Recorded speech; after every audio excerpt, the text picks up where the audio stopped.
There's somebody going to list MC.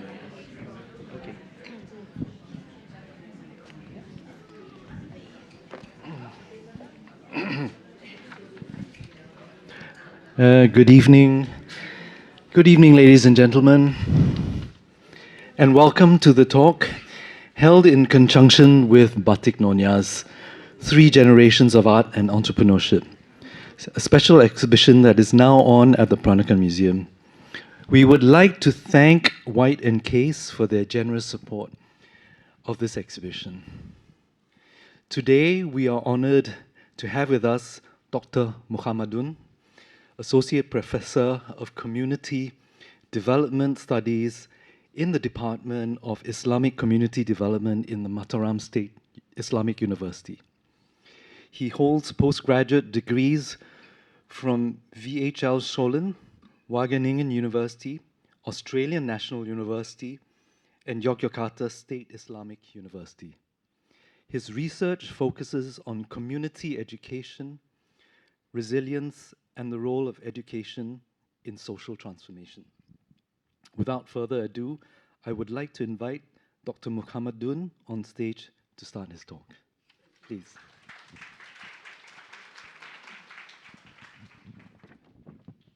Thanks, Peter. Just call me Pak Mo. Yeah, that's easy. Like a sound of a cow. Moo, that's easy just to remember. I'm just me. And my late mom always gave me a special message before she passed away. Look, you've got to go to school in any form of schooling. And today we would like to discuss in depth about how Batik and community through a special study case of beautiful displayed collection where Peter Lee has been very kind to generously guide us this late afternoon in the Museum Peranakan about the three generations of Batik Pekalongan, the artistry and entrepreneurship of Chinese Peranakan Indonesians. Congratulations for that. I'd like to start our presentation and discussion by saying, well, I'm a Muslim. So, Assalamualaikum warahmatullahi wabarakatuh. Please, peace be upon to you. And hopefully we've got a fruitful presentation and discussion this evening so that I don't come here for nothing. Yeah. All right. We will be discussing more or less a wider frame of what's beautifully displayed in Museum Peranakan by making why community. It's all about Batik exhibition, but why giving a fuss on community? It's simply because like what's specially displayed in part of the session at the exhibition, there is a special collaboration between the Chinese Peranakan, Indonesians and Pekalongan with the Javanese. What role of the Javanese workers in batik making industry? We can discuss, yeah? And it'll be structured between the three big frames. Number one is about, we will be discussing about socio-historical of batik through a study case of Batik Pekalongan, and we can widen it into other places of batik like Pak Datuk Peng, who just taught me, it's from Madura, and I loved it. Yes, we love that too, Pak. Okay, yeah? And further by designs of motif and interlink factors that can give inspiration, and what sort of factors that actually change the dynamic of motifs, and wrapped by intercultural discussion between the Chinese Peranakan in Indonesia with the Javanese batik workers. Ladies and gentlemen, just copycat from Peter. Without further ado, let's discuss it. I love drama. All right, Batik and community, spiritual resilience, and the artistry of Pesisir Batik. I confess to my friend actually, well, I missed my spectacles, but things happen for a reason. I've got to be able to read it over without using my spectacles. What a disaster. All right, okay. Please, all right, okay. All right. This is my mom. Yeah, my life teacher. She passed away in 2018, but her spirit for education, despite the fact that we live in a well, it's not very ideal situation at that time. She always said, come to school. In any form of schooling, be it formal, informal, yeah? That's why I could further my education into doctorate degree. Thanks, Mom. I always read my Al-Fatihah, like the Chinese Peranakan pray in front of their Batik Tokwi and altar, simply because we've got good parents to embrace us education. That's my elder brother and my elder sister. What's so special about my this photo is she always wore kain panjang. We call it jarik in Rembang Regency, or other people call it jarit, the kain panjang. So whenever displays about kain panjang and batik in general, it always brings me a personal memory. And it also, when it comes to collective memory and society, it's actually a strong social capital for us to empower our society, including to a Singaporean country, which is modern. Yes, so I must congratulate Singapore and Malaysia for joint nomination of Chingay Parade. Yeah, so hopefully it's like soon be listed at the third for Singapore foreign government, the third list of intangible cultural heritage. Yeah, recognized by UNESCO. Amin. Yeah. Tepuk tangan dong, clap hands for Singapore. Yeah. Okay. I'm promoting Singapore. Right. Okay. So let's discuss a bit about the oldest batik that has been radiocarbon tested. Thank you, AXA, for close collaboration with ACM and Museum Peranakan that makes me possible to do the further analysis using their medium of batik. So this batik is actually like a resemble, it's possible Ramayana scene, the oldest from Majapahit period that can still be traced back, yeah, after being restored, radiocarbon dated from 14th century, so from the Majapahit. Although, like some scholar says actually that at the Majapahit era, people didn't wear batik yet, but this is the oldest batik, the blue indigo batik, that's possible to be dated from 14th century. What's so special about this is actually this one. The two figure interacting in nature. That's actually the Austronesian values coming in and passing down to Indonesian and other Southeast Asian countries to see. We always appreciate harmony in nature. Like I got inspired from green Singapore, plus social interaction with other people. The early socio-history of batik itself is actually uncertain. However, when we trace documents such as Larhoven, a female scholar, in 2012, is actually saying that the making of batik creation is actually an antidote for Dutch colonization embargo at that time, which doesn't enable us to put on our creative arts on the batik making and textile industry. It's a thriving economy and political antidotes to rebel against the Dutch colony. On a day-to-day life, furthermore, batik seems to be somewhat deeply embedded in day-to-day life across Indonesia. From waking up and sleeping again, we actually like we drink sosro batik with sosro tea. It's black tea actually, with a like a quite strong heritage logo of batik in it. Yeah, it's Chinese influence over here. We've got Batik Indonesia Airline, which also likes embark in Batik Malaysia. And this particular region sample is actually from Muhammadiyah religious affiliation, which use batik motif as part of their envelope for correspondence. It's still being done until now. So that makes UNESCO recognition in 2009 to be batik is actually part of the intangible cultural heritage of humanity as it's alive on a day-to-day practices in Indonesian daily life.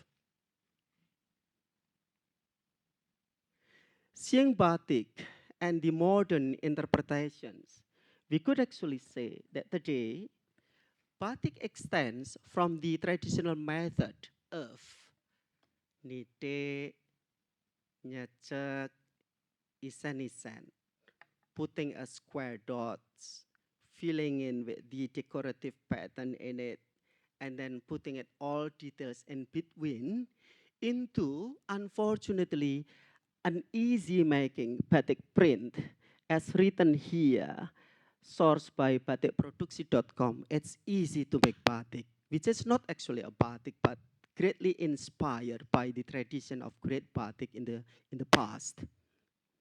For many in Indonesia, the term batik actually now refers to printed fabrics now, rather than the traditional method. In Pekalongan per se, based on my observation and fieldwork, thank you, Peter, for sending me there. It's actually silk screen and machine printed fabrics have become the modern years of former traditional batik tulis making.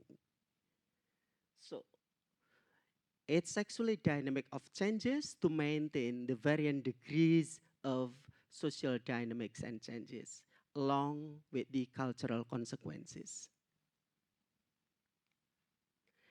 Seen from the psychology, actually, when we would like to extend the discussion, it meant nowadays the way we look at batik art is actually like quotation from Psychology of Aesthetics in 2017. It's very popular to see. Viewer spends only 27 seconds at a glance, on average, looking on a work at art. Are we this dry? It's only us who can answer. While moving on into Peranakan Batik and its making, we could see actually notable for recording the names of its creators. Unlike other Indonesian art forms where artist names are rarely known, one remembered name is actually Princess Kanjeng Ratu Bruk. Oops, yeah. Maybe I'm too enthusiastic, Pak. Slow down, Pak. Like musical instrument from Peter. Inhale, exhale. All right, okay, good. Who created the Trunto motif? Trunto motif is actually dots, star-like dots, where Kanjeng Ratu Bruk at that time was neglected by the authority. And to avoid and to release her disappointment over being neglected, she created her art way of creating tuntro motif, star-like dots. Dot, one, dot, two, dot, three, myriads of dots. It won't be finished until 11 p.m. if I say the number. Just to create what? Peaceful feeling and vibration in her heart. So she could actually avoid the disappointment of her life. That's something that we need to discuss about. What are actually stress relief in our life? If we are stressful, is art helpful for us? Particularly batik.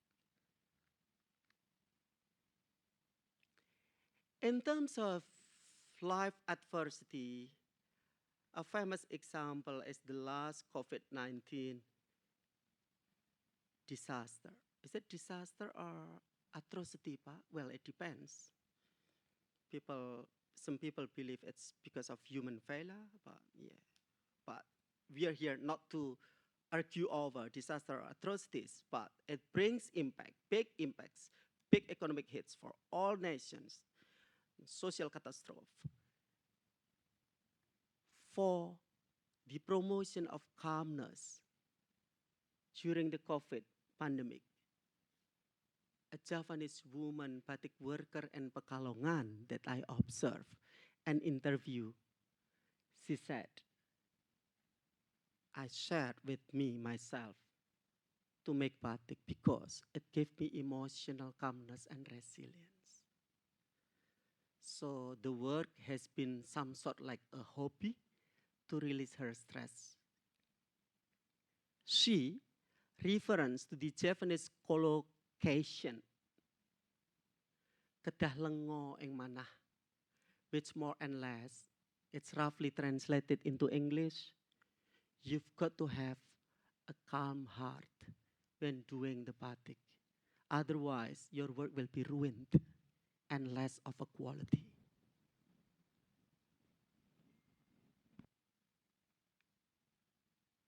And it really well example in the process of a technique in making batik called nitik.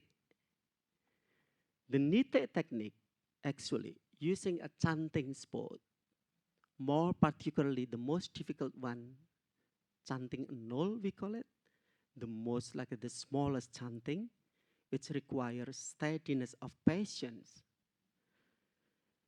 Actually, when we deeply rooted the history, it imitates the double ikat weaving like gringsing.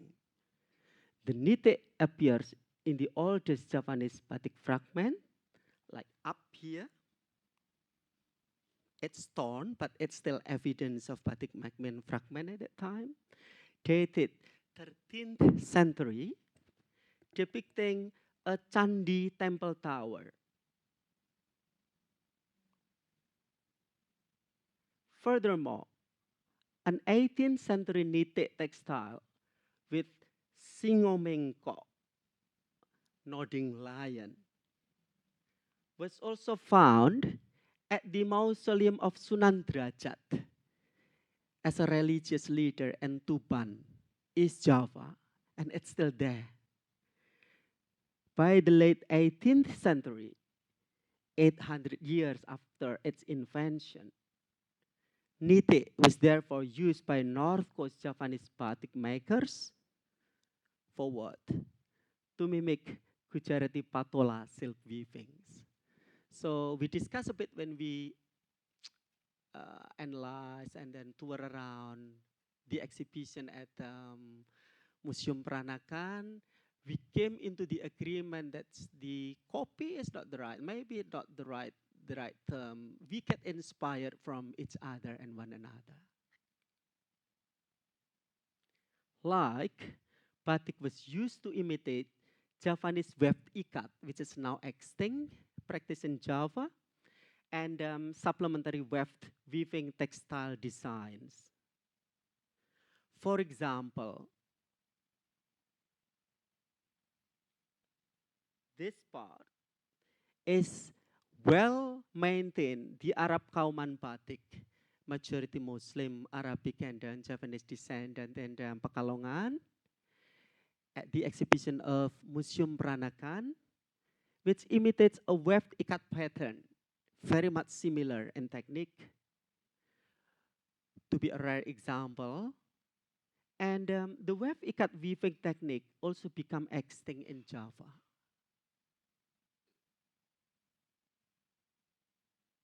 But why?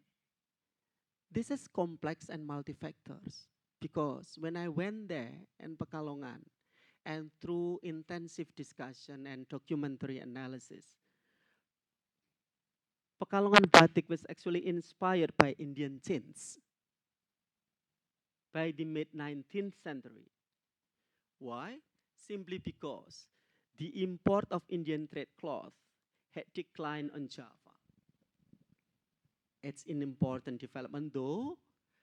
While the Indian chains import were declined, it is the successor of European textiles, particularly British, Dutch, and Swiss chains inspired the Indian chains, which further gave inspiration for batik makers in Pekalongan. Dutch white cotton, for example, were also crucial at the development of the Pesisir batik industry, with many textiles at the exhibition in Museum Peranakan originally made from these important fabrics. The role of Chinese Peranakan at the time was also to introduce flat cotton, embroidered cotton, flat cotton, plus gold threads, which is a bit popular. Going further, terima kasih. So that I can share attention between. Yeah, okay. You are brilliant, Christian. Yes, okay. So going further, the changing of motif in Pekalongan Batik per se through a study case is also because of the combination factor.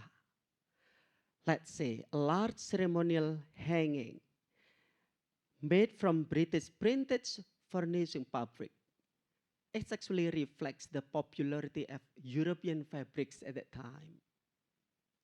However, when we put it a reverse here, we could actually see European textiles among Chinese Peranakan communities, because this is a parent name written from the back. I don't know how it reads. I must learn. Yeah? The design features actually here features a mosque surrounded by a floral bouquet with the Chinese signature on the reverse. That means the combination of Middle Eastern style mosque and European flowers would have appeared very exotic to the Chinese Peranakan in Pekalongan. Somewhere in between, another factor of changing design is also a factor of inspiration. We discussed a bit this late afternoon when touring around the Museum Peranakan displays. Let's say we could actually see in some Pesisir Batik design, perhaps in my temporary analysis that we can discuss and argue, are inspired by imported European cotton prints as depicted by these two comparative analysis. One feature an aeroplane similar to European fabric found in Indonesia. The design also shows possibly African people and Pesisir, referencing to 19th French aviator flights from London to the Cape Town. So it's also records a history. So textile tells us history too. Moving on, another example which is very popular is actually the three sample tube skirt or sarong compared to krealang weaving technique from Sumbawa Island in West Nusa Tenggara Province, where I live, plus a sasak shadow puppet depicting a steamship or a steamboat. This is from 1920s. The krealang is quite contemporary from 1930s, while the steamboat wayang puppetry figure is from 1930s. This is signed by Haji Ehsan in Pekalongan, while this one is Sumbawan produced and this one is Lombok produced. Somewhat the reason when we discuss about documents, analysis, and the exemplary samples that we could actually collect, the changing motif of batik is also somewhat due to responses to modern development. Per se, the design of steamships in batik here reflects sharp responses to modernity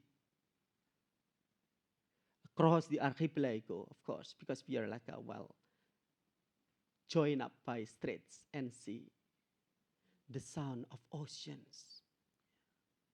Sumbawa Krealang over here, like we discussed, feature a steamship next to ancestral motif of a figure, like Tampan Lampung, if you're interested.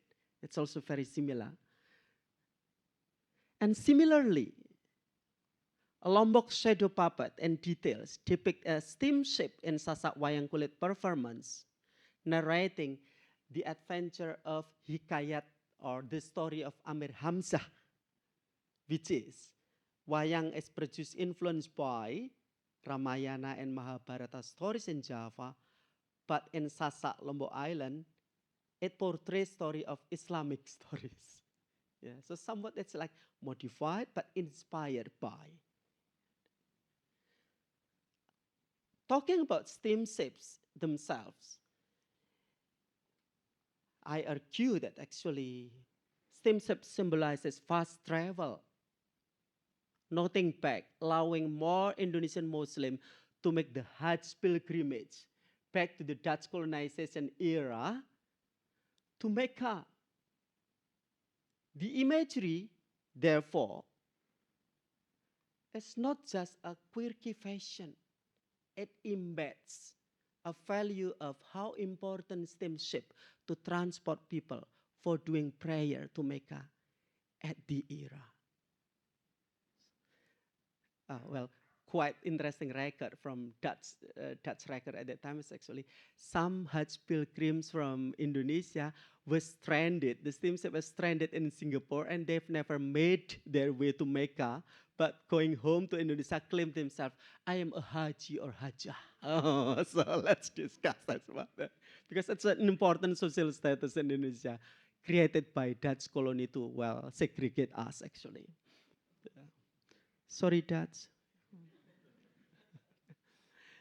Well, the fourth factor is actually crossing media, that a wide array of medium of inspiration at the time, that East Asian style batik motifs over here. And Peranakan Pesisir Batik can also be sourced from various medium and or media, because it's plural, including Japanese and Chinese decorative arts. The evidence is actually during the late 19th century in Meiji era, peacocks become a very popular motif in Japanese cloisonne. I am learning about art history register. And enamelware, embroideries, ceramics, and paintings made for export in Dutch East Indies, which is Indonesia now.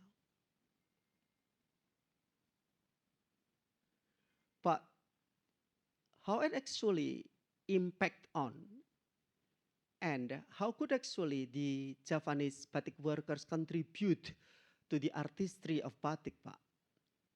Pak is me. Yeah, okay. Well, the Javanese were responsible for the transfer of knowledge to the Chinese Peranakan workshop owners and entrepreneurs. And that's particularly evident in Pekalongan. In terms of technical skills, let's say, I went to Oe Suchun, Pak Peter Lee. Ibu Widya, the last daughter from the current generation, confessed his dad has actually inherited her with 10 kinds of different grading of coloring and dyeing. But she couldn't understand the written document. It is actually the Javanese labor of batik who becomes her teachers to pass down the generation of knowledge from his dad to her. Otherwise, the knowledge will be lost. The Nyonya Owikok sings, of whom the displays were beautifully displayed at the Museum Peranakan, in terms of sarong, let's say, features the potent geometrical kawung pattern, subsumed as a background design for the floral motif. The original association of the kawung pattern is actually related to the divinity, so it embeds spiritual values, apparent in the depiction of the garment, but also in Central Java, the design of kawung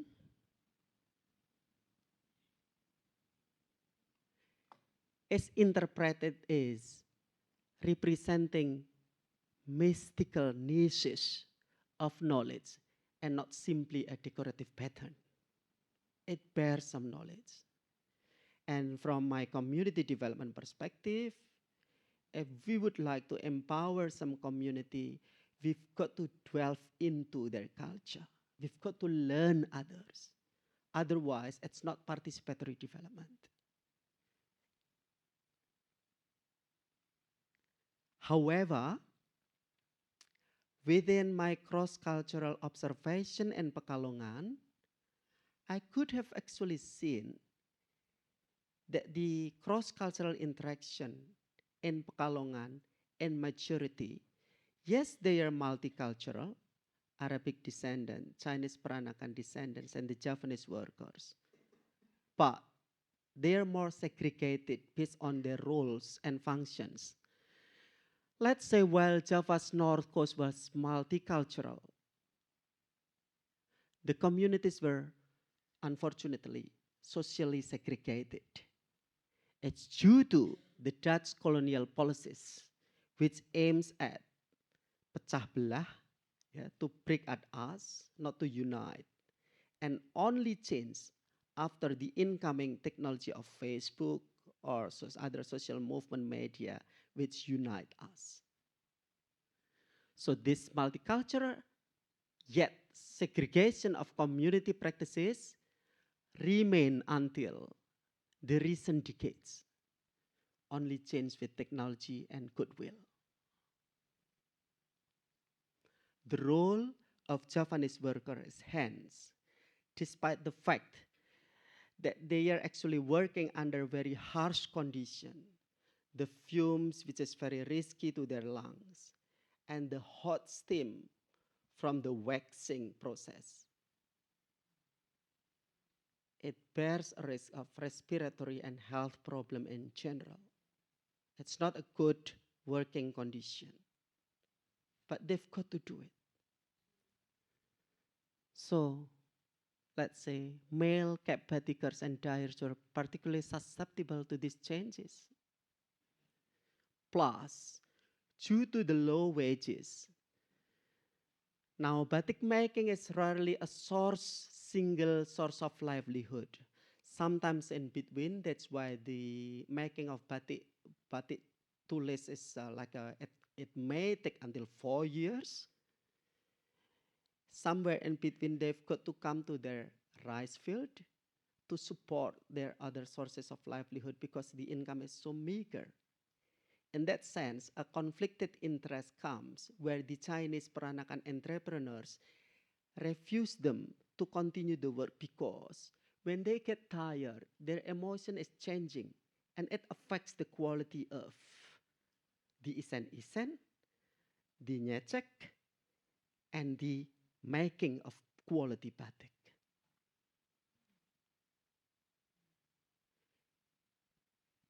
Despite the fact that the stressful condition,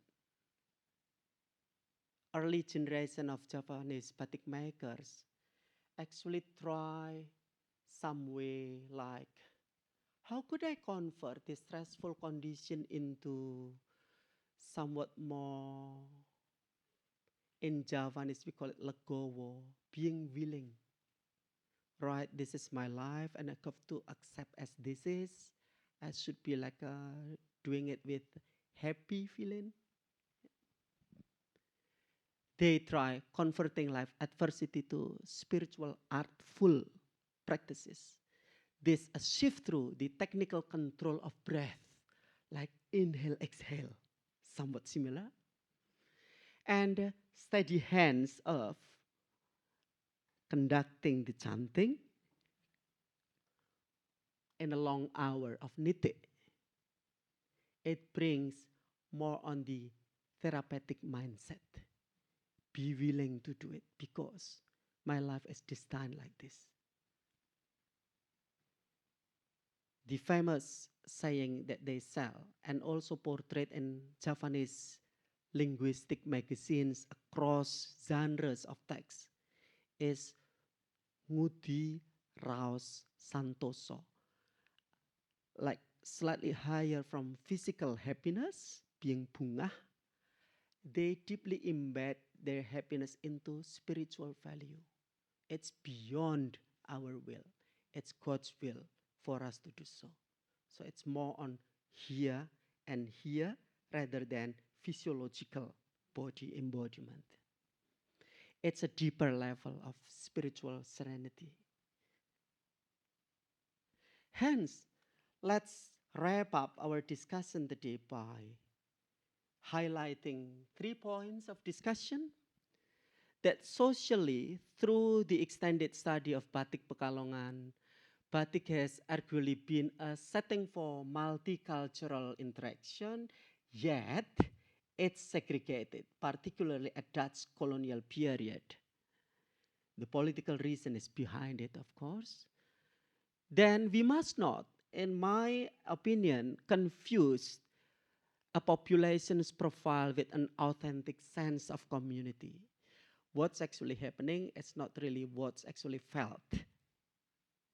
The immigrant outsiders, whether it be Muslim Arabs or Yemen or Hadrami or incoming Chinese Peranakan who got married with the local Pekalongan women, actually exercise various degrees of tacit and non-tacit knowledge over the Javanese indigenous population. This only changed to the leveling effect of internet, social media, and of course, formal schooling and education. By culture, Peranakan society as clothing actually adopted batik as clothing for their garment. It frequently pictures Chinese symbols of happiness. I read Tokwi Batik and that's beautiful piece, Pak. Longevity and good luck. The cotton sarongs from the Javanese Chinese workshops, popular in Chinese community throughout Singapore and Malaysia, as well as throughout Southeast Asia. It's actually where all Javanese batik become known as Pekalongan Batik.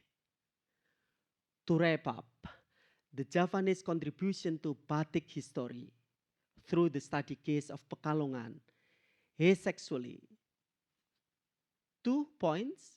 Number 1 is the role of technical knowledge bearers as well as laborers and prompters of practicing psychological well-being through artful practices. I should be returning this stage into Christine or Peter Lee. Yeah, thank you so much, and we are discussing.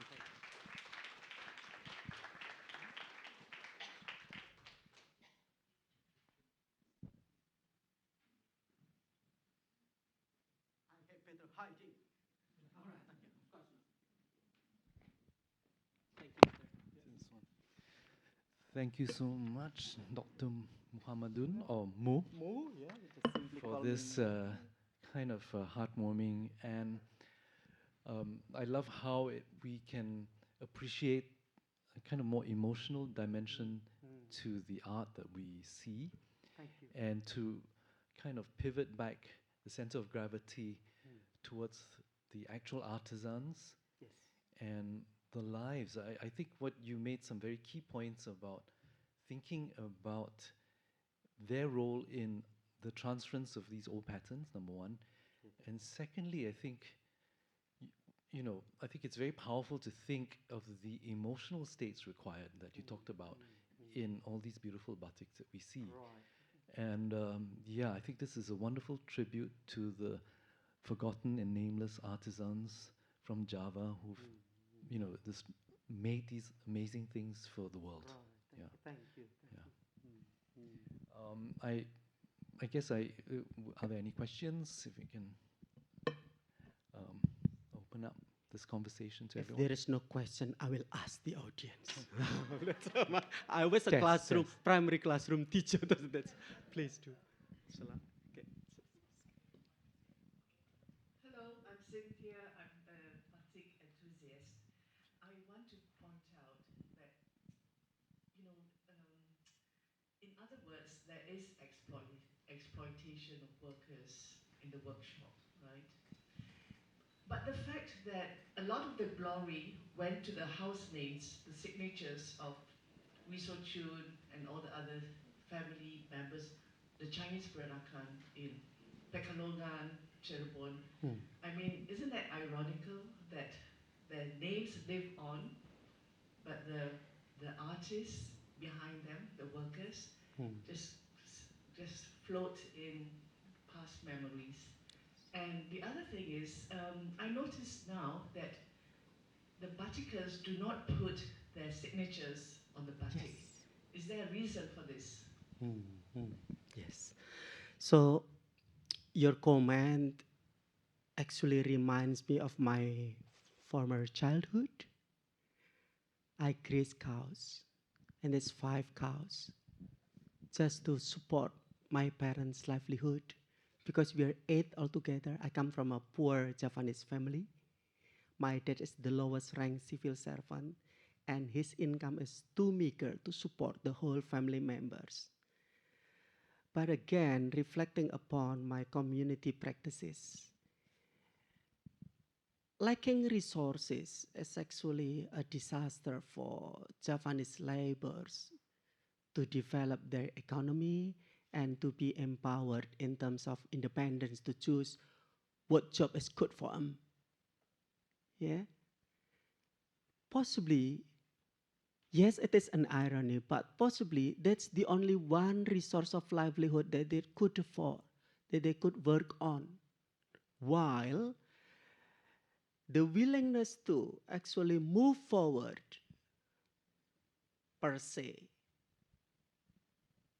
reflecting from my personal experience, if I don't keep going to school, education is the best tool to cut up poverty, but it takes long time indeed. Some, some laborers succeeded to move forward, per se, a special collaboration between Hajis, let's say, simply because they start collecting their resources, be it financial resource or social network or infrastructure, whatever. The lack of resources, if it keeps going for like quite some time, yes, it'll put the Javanese laborers of Batik in a despair, no choice situations. So, seen from community development practices, we have been promoting actually, if you're economically needy, you need to like a somewhat transform your human resource. Going back to Singapore in 1695, let's say. If not, we have no hopes to change this situation. But it is actually a long-term process. Yeah, that's what I could see. Some people are not really well aware of this and they keep being laborer the rest of their life. Others, because they are empowered or facilitated by others to have, look, there is a new light there, but you've got to pursue that, change their life. So this is the point of empowerment, I think, seen from the community development practices. The second part is, why does the laborer or Javanese batik makers rarely put their names? We are more on communal society, actually. For me, myself, whenever people call me Dr. Muchammadun, I just need my name, Mu. Why? We feel embarrassed. I don't know why. It's just our culture. In Java, when people call me, oh, you're a respected scholar. No, no, no, I'm just me. Just call me Mu. It may be the reason the batik makers of Java never puts their label in it. I don't know. That's what I feel as a Javanese. Yeah. Like, we are not supposed to be, in quotation mark, arrogant. We just need to be humble. And it can be a weakness, though, because that means we are not good at marketing ourselves. But, but it's just our culture, I don't know. It's just we're educated in that, which is you're communal, your success is actually, it belongs to the community success rather than your individual one. Yeah. That's what I can say. Maybe on that note, just to add historically anyway, um, I writing one's name on a batik was actually a more recent invention. Yes. So far, the credit has gone to Eliza van Soylen, who was the first to kind of sign off on a batik. So it was a fairly new phenomenon. So most 19th century batik made by whoever, none of it is actually ever identified. And I mean, it's a big problem for scholarship. Including Yogyakarta and like a solo Yes. style batiks, Yes. always without bearing the names. Yeah. Yes. Yeah. So it is kind of a modern intervention to put a name in. And if I may also just comment, yeah, I mean, I think this is one of the big problems which still exists in batik making, right? What you pay your staff. And talking to so many batik makers, the challenge has always been if you pay more, you can't sell. You know, it's very hard to sell. Batik is very hard to sell now. That's one of the big challenges. And so the middlemen or the entrepreneurs are stuck in between wages and selling, and many of them go bankrupt as well. So, I mean, there are many angles to this whole problem, and it's existed before, and it's still ongoing. And yeah, fairness is certainly a big issue in all this, plus environment as well, right? Just to give a quick another example, it also happens to the problem of not giving a signature of it. It also happens to weaving technique of Umbuhingi and Sumba Island. When some fashion designer from Jakarta visit Sumba and they see the pattern, they just take it without recognizing the copyright holders from Sumba. It's disappointing for us. Among our Indonesians, like Indonesian elements of professions. So somewhat, it bears a risk of conflicted interest between copyrights and our recognition toward the property of intellectual, but also, quite marketing problems. But also, our culture is more communal and something that we need to slightly exchange and change in that.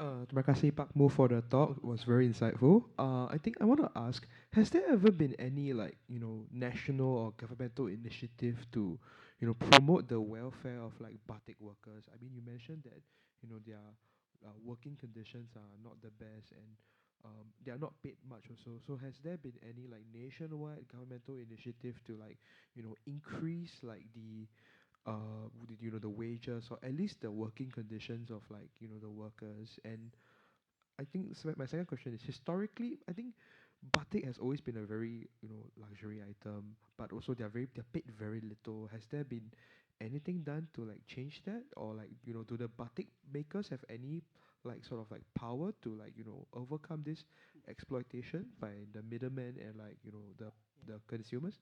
Thank you so much. Peter last night, Naomi was a witness at the time. Naomi, you're there. Okay. He said, look, analyze more from the community development perspective or I'll cut your salary. Oh, no, of course not. Okay. And he said, actually, yeah, Pa, what's your name, please? Lino. Okay, thank you, Lino. Seen from the social welfare issues, there has been actually an ongoing social movements, be it from social action, from development perspective and development studies. The government takes an initiative to set up what so-called upah minimum regional minimum wage. For each regency, it's different. I don't know what happens to Pekalongan because I was not checking the statistic. But in my region, in Mataram, one of the provincial capital, the UMR is in Singaporean dollar. Of course, it's nothing, yeah. But the UMR is around 2.3 juta rupiah, which around per month, it's around 210 Singaporean dollar. Still very low, but we made a setup because that's what we could afford.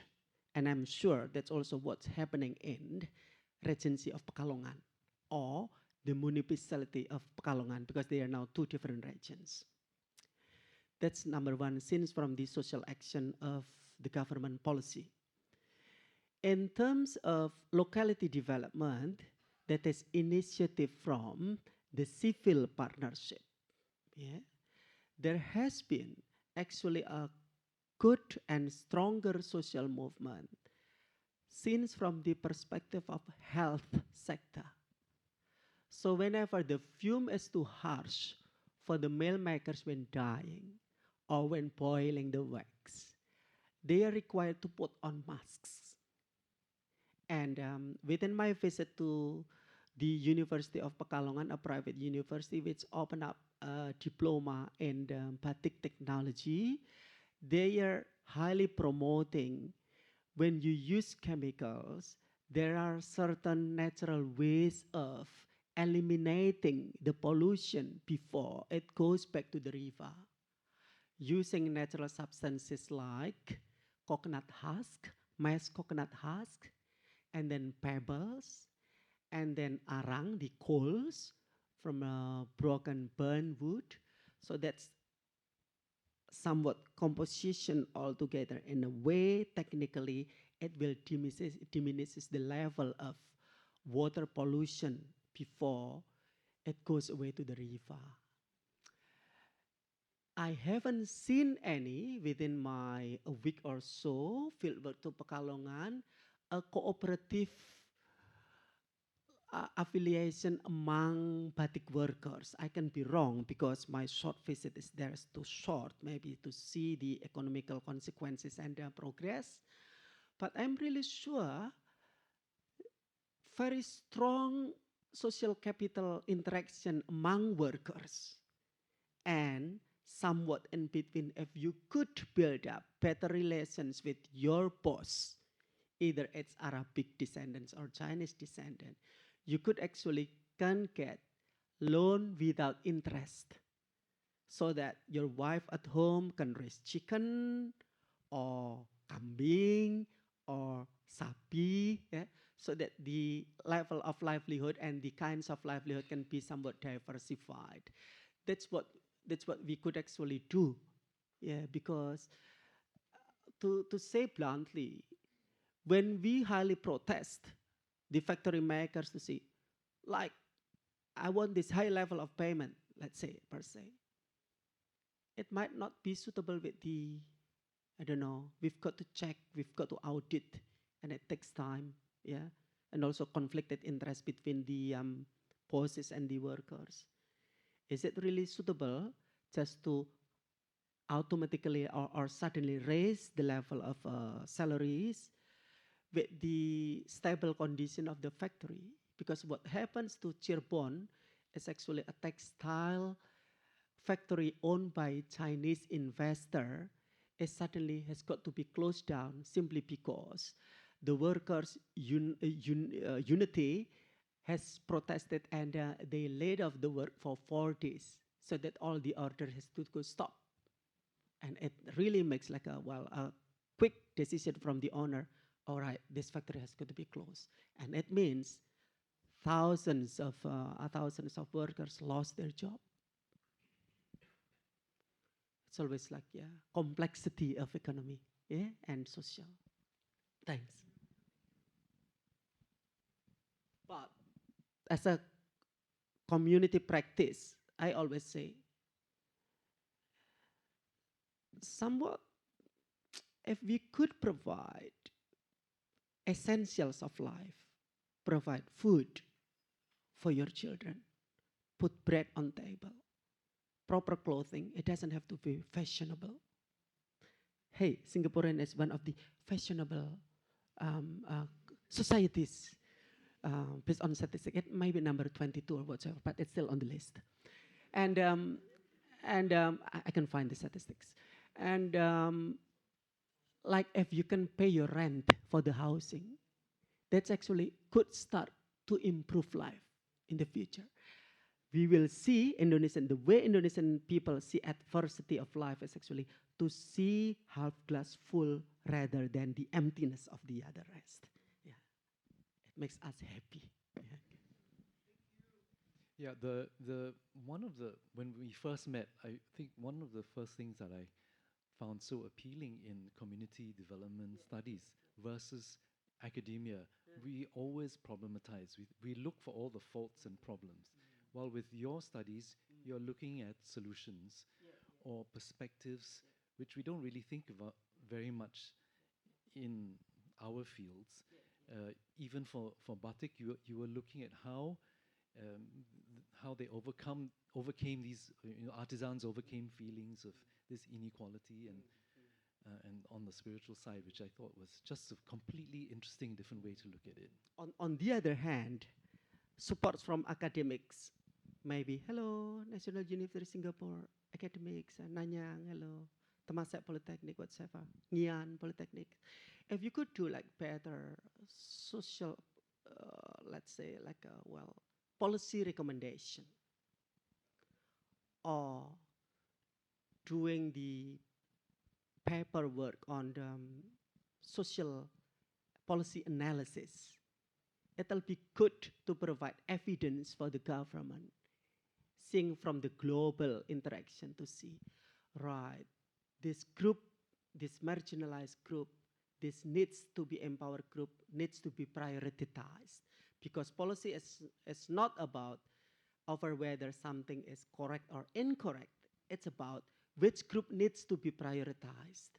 And I think, after seeing the condition, that Javanese workers of Batik needs to be prioritized, to be advocated and empowered.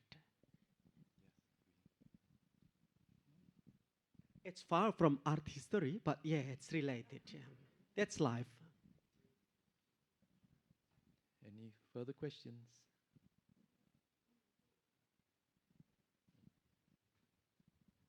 Sorry, you were talking about batik now being printed Yes. by machinery and all, and silk screen methods.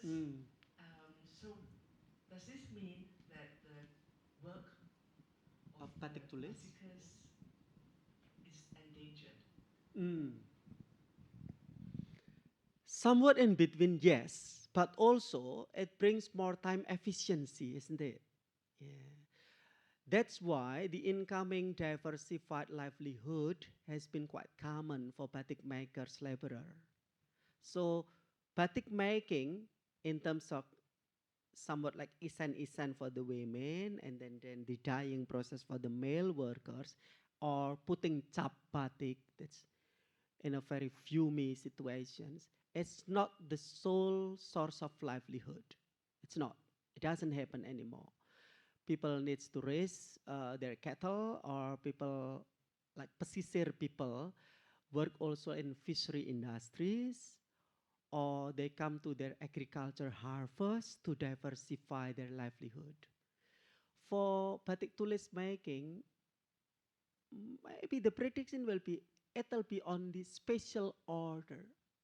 So it'll be like very exotic way of buying batik.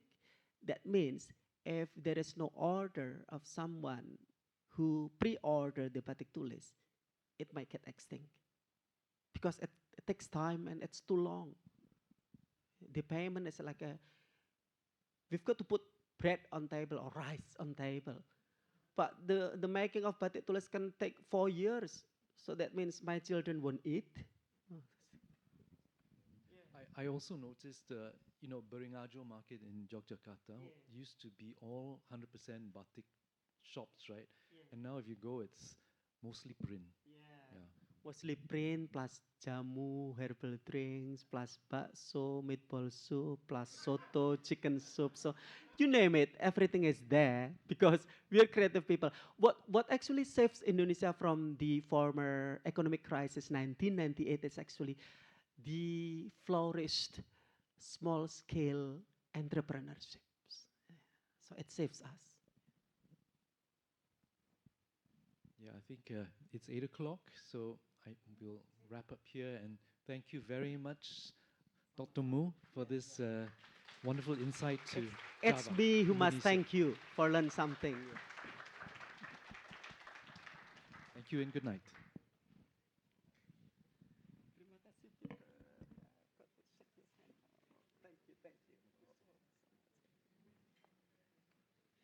Oh yeah, again. It's like for a political picture.